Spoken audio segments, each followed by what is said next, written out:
Yeah, that's the one and only Mr. Bobby Mackey. Welcome into hour number 2 on a Monday Drive Time show with yours truly, Tom the Legend Winkler. And as I promised, right here in the studio, sitting right across from me, is a true legend in real country music. Yes, indeed. The one and only Mr. Bobby Mackey. Bobby, how are you? I'm great, Tom. Thank you very much. And I am so proud to see you sitting here at WOBO Radio. Well, I am too, and I know who I have to thank for that. No, I'm just glad to see you here, and I'm sure Gary Strong's happy about that. I would like to think so and hope so. Yeah, I'm really loving this. This is it's a lot of fun. It's an entire 360-degree turn from what it was. You look very comfortable. Well, I don't want to get too comfortable. You know?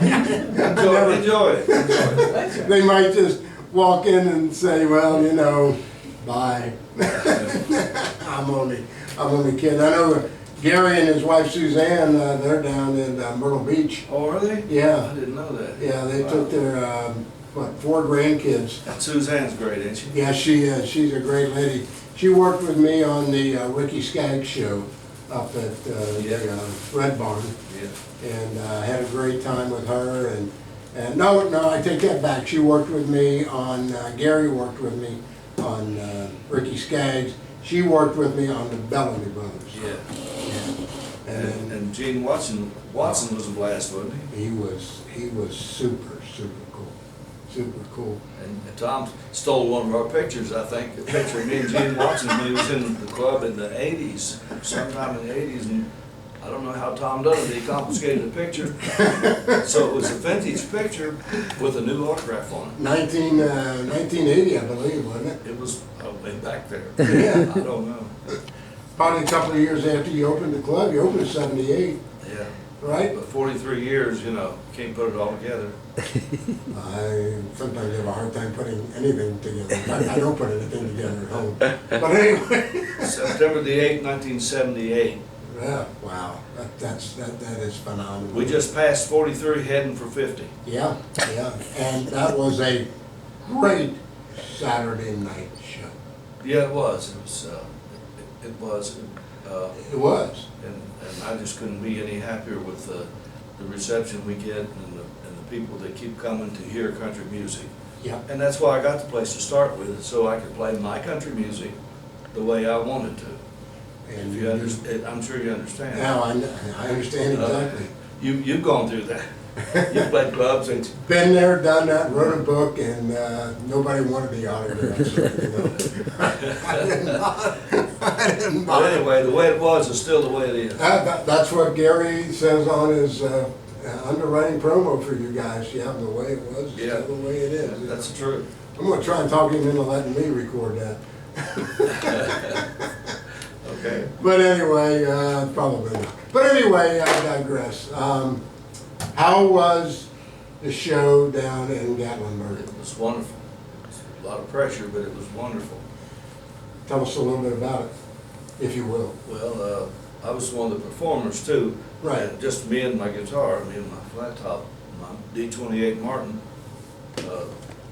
I sang "Looking for Audrey," the new single that we got out, and I was so psyched about doing that because I wanted to really sell the song to this country music audience, you know.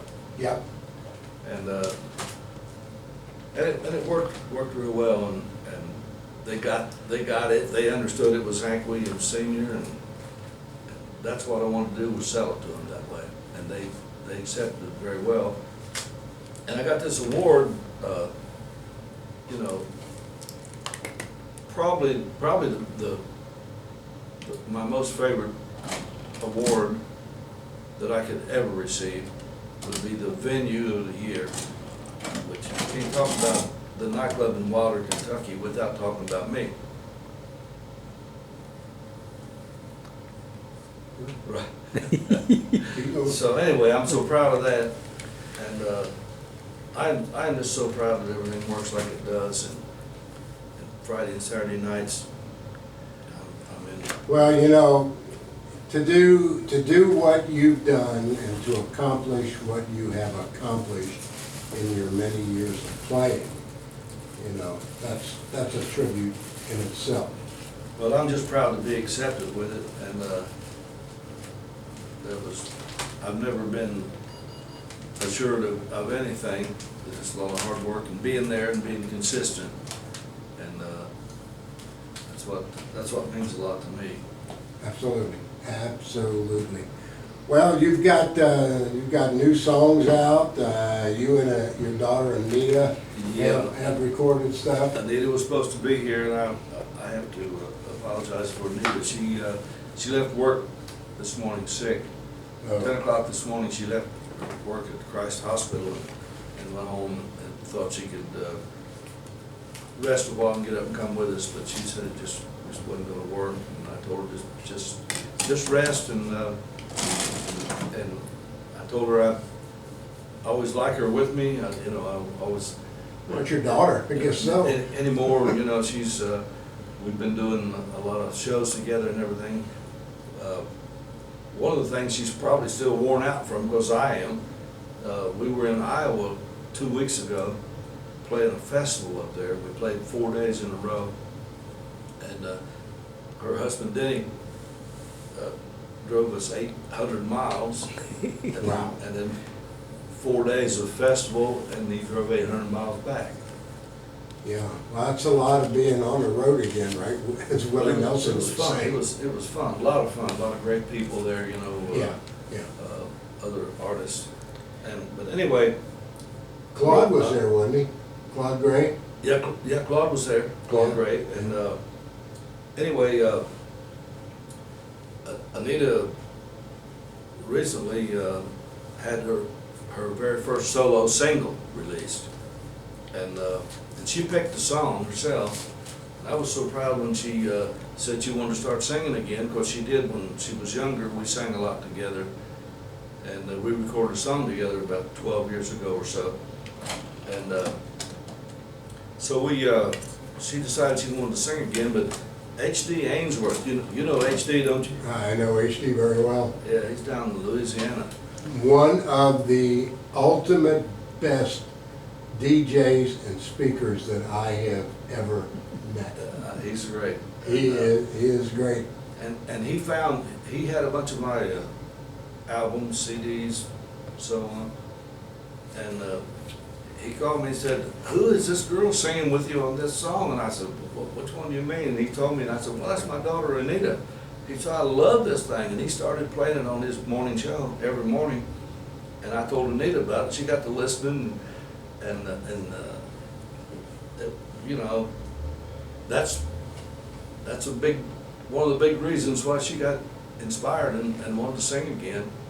And she said, "Daddy, I want to sing with you again." I said, "That's great, come on." And she said, "But I only want to do traditional country." Yeah. Mm-hmm. And I'm proud to hear that. So She got a great voice. Yeah, she does, Yeah. really. It didn't fall far from the tree, you know. Well, I don't know how tall the tree is. But, I wish I could have got my daughter Erin to sing, but, you know, Yeah. she likes to, you know, do Coyote Ugly too much. well, So. it couldn't be no better, and she wanted to record something, and she picked a song, and she picked an old Buck Owens song that she always liked, "Under Your Spell Again," and I said, "Okay, we'll record that." And I got with Dennis Hensley over at Jordan Yep.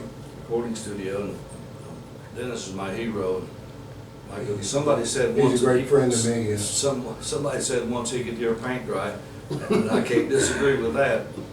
But he and I got together and produced Anita's record, "Under Your Spell Again," and it went to #3 in the independent charts. Her very first solo record. Well, I would like to play that song for you. You would? Yes, I would. Well, we'd be delighted. I'm sure Anita would make her feel better while she's resting up at home. All right, Anita, well, I hope you're enjoying the program with your dad on here and yours truly behind the microphone and the push buttons here. And if I'm really gifted and I push the right button, I might be able to get this song on. Bobby, you go ahead and intro it. You've been here long enough now. Here's Anita Mackey with "Under Your Spell Again."